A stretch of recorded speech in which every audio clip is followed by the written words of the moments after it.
Hello friends and welcome to chess lecture of Santosh memorial chess academy. पिछले दो videos में हम लोगों ने ओपन सेंटर और क्लोज सेंटर का कॉन्सेप्ट देखा था और आज जो हम कॉन्सेप्ट देखने जा रहे हैं वो है मोबाइल सेंटर। बेसिकली दोनों ही सेंटर में अप्रोच हमारा यही था कि किसी तरीके से हमारा बेहतर पीसेस कोऑर्डिनेट करे। क्लोज सेंटर में पॉन्स की भी बहुत ज़रूरत थी, ओपन सेंटर में आपको पीसेस का कोऑर्डिनेशन सबसे ज़्यादा इंपॉर्टेंट था और वीकनेस को आपको ध्यान रखना था अपोनेंट के कैंप की, जो कि अल्टीमेटली आपको एक टैक्टिकल एडवांटेज देती है और अल्टीमेटली आप टैक्टिक लगा के वो मैच जीतते थे। मोबाइल सेंटर कुछ इस तरीके की पोजीशन होती है कि सेंटर में किसी एक तरफ के पैदल की काउंट ज़्यादा होती है। आपके सामने जो एग्जांपल है वो अलेक्जेंडर कोटो वर्सेस अनजिकर का मैच है। ये 1952 में खेला गया था। इस सिचुएशन में वाइट के दोनों सेंट्रल पॉन्स जिंदा है, वहीं पे ब्लैक का सिर्फ एक पैदल अलाइव है। तो ये एक मोबाइल सेंटर का स्ट्रक्चर देता है जिसमें अब हमारा टारगेट होना चाहिए वाइट की तरफ से, बिकॉज वाइट के पास में एक सेंट्रल एडवांटेज है। तो वाइट की कोशिश होगी कि इस मोबाइल सेंट्रल पॉन स्ट्रक्चर जिसमें 2 वर्सेस 1 का रेशियो है उसमें किसी तरीके से एक इनिशिएटिव लें और अपने पॉन्स को कुछ इस तरीके से आगे बढ़ें कि ये डी फाइल का जो पैदल है ये भी यहाँ से हट जाए। इसके बदले में या तो मुझे एक पास्ड पॉन मिलेगा या तो मेरे दोनों पैदल साथ में रहेंगे। तो आइए शुरू करते हैं। इस पोजीशन का हमारा सबसे पहला टारगेट है वाइट की तरफ से कि वो E4 पॉन बढ़े। तो E4 और D4 का एक पॉन फॉर्मेशन वाइट चाहता है, वहीं पे ब्लैक की कोशिश रहेगी कि E4 D4 का फॉर्मेशन ना होने पाए। ऑब्वियसली आपको समझ में आ रहा होगा, यहाँ पे वाइट ने F3 चला होगा, F3 देन ब्लैक ने चला नाइट B8।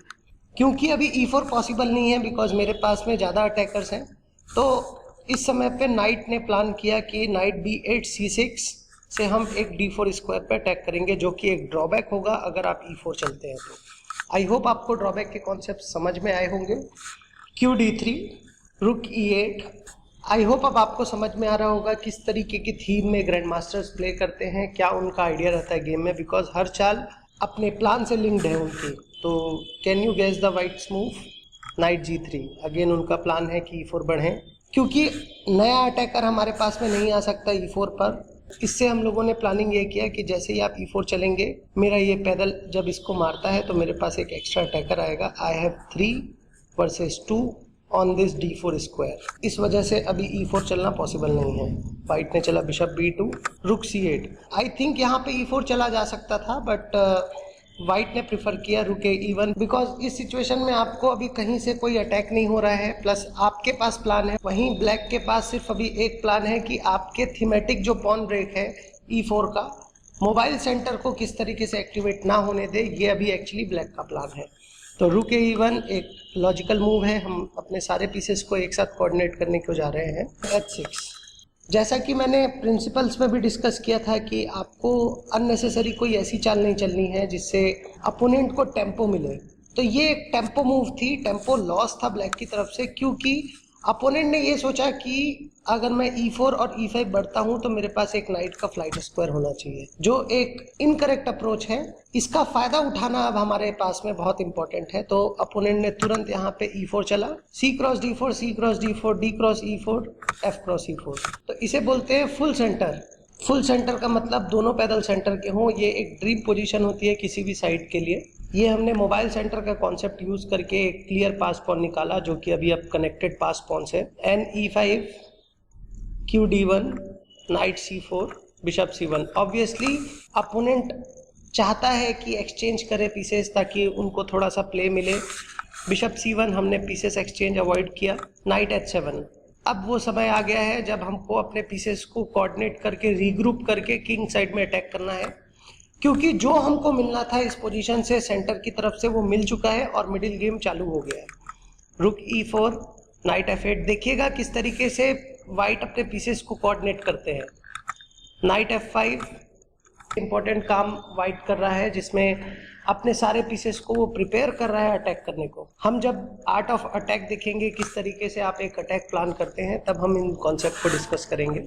रुक C7, रुक H4, और जैसे ही रुक H4, ब्लैक ने चला night H7। Can you find a tactical move in this position? Please pause the video. White ने बहुत ही शानदार टैक्टिक खेली। Night cross G7, king cross G7, bishop cross H6, king G8, रुक G4 चेक, रुक G6, can you find a tactical move in this position? Pause the video because ये एक बहुत ही crucial moment है। अगर आप रुक क्रॉस G6 मार के गेम को फिनिश करना चाहते हैं तो आपका सारा अटैक छू मंतर हो जाएगा और आपको मौका नहीं मिलेगा। E6 आप नहीं मार सकते बिकॉज G6 एक ड्रॉबैक हो जाएगा। तो आई होप आपको ये समझ में आया होगा किस तरीके से एक थीमेटिक पॉन ब्रेक करके हम मोबाइल सेंटर को कन्वर्ट करते हैं और एक बेहतर स्ट्रक्चर लेके आते हैं। जो अगला एग्जाम्पल हम देखने जा रहे हैं वो रहेगा किस तरीके से एक डिफेंडर साइड अप्रोच करता है मोबाइल सेंटर को।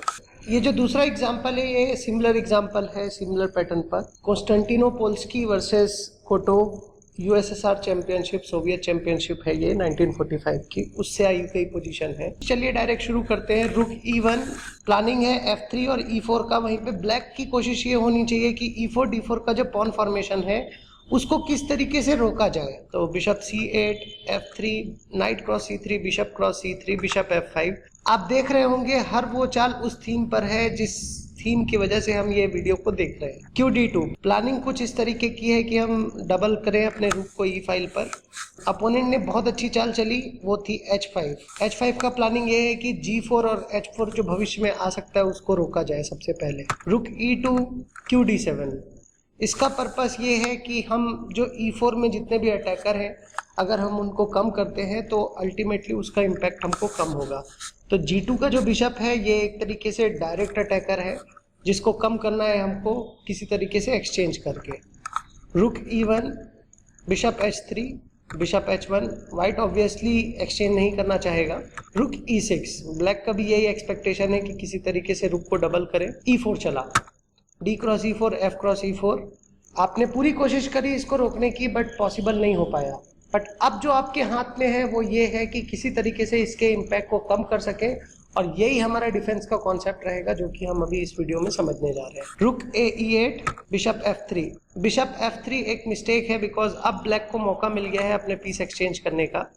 QF4, bishop cross F3, Q cross F3। क्योंकि लाइट कलर में अब खेलने वाले कोई पीसेस नहीं है तो हमारा कोशिश ये रहना चाहिए कि कहीं ना कहीं E5 वो ज़बरदस्ती बढ़ जाए ताकि हम एक ब्लॉकेड क्रिएट करें। तो हमने चला QE7, अपोनेंट ने चला E5 और हमने चला नाइट D5। अब ये एक ऐसी पोजीशन है जो कि एक ब्लॉकेड पोजीशन है, इसको पेनिट्रेट कर पाना वाइट के लिए इतना आसान नहीं है। तो आई होप आपको मोबाइल सेंटर का ये दोनों ही कॉन्सेप्ट समझ में आया होगा। आपको समराइज करने के लिए अगर आप अटैक कर रहे हैं तो आपकी कोशिश ये होना चाहिए कि फुल सेंटर आप अचीव करें और अपने पॉन्स को एडवांस करें सेंटर में। आपका खेल सेंटर पे केंद्रित होगा जो कि अल्टीमेटली आपको अटैक करने की दिशा देगा। वहीं पर आप अगर डिफेंस कर रहे हैं तो आपकी स्ट्रेटजी ये होनी चाहिए। वहीं पर अगर आप डिफेंस कर रहे हैं तो आपकी स्ट्रेटजी ये होनी चाहिए कि अपोनेंट के उन पीसेस को आइडेंटिफाई करें जो कि आपको परेशानी दे सकते हैं, उन पीसेस को एक्सचेंज करें और अपने पीसेस से ब्लॉकेड क्रिएट करके पोजीशन को ब्लॉक करें ताकि वो दो मोबाइल पॉन्स आपको आगे जाके परेशान ना कर सके। तो I hope you like the video. हम अगले वीडियो में अपने अगले सेंटर्स के साथ आएंगे, फिक्स सेंटर और डायनेमिक सेंटर। तब तक के लिए थैंक यू।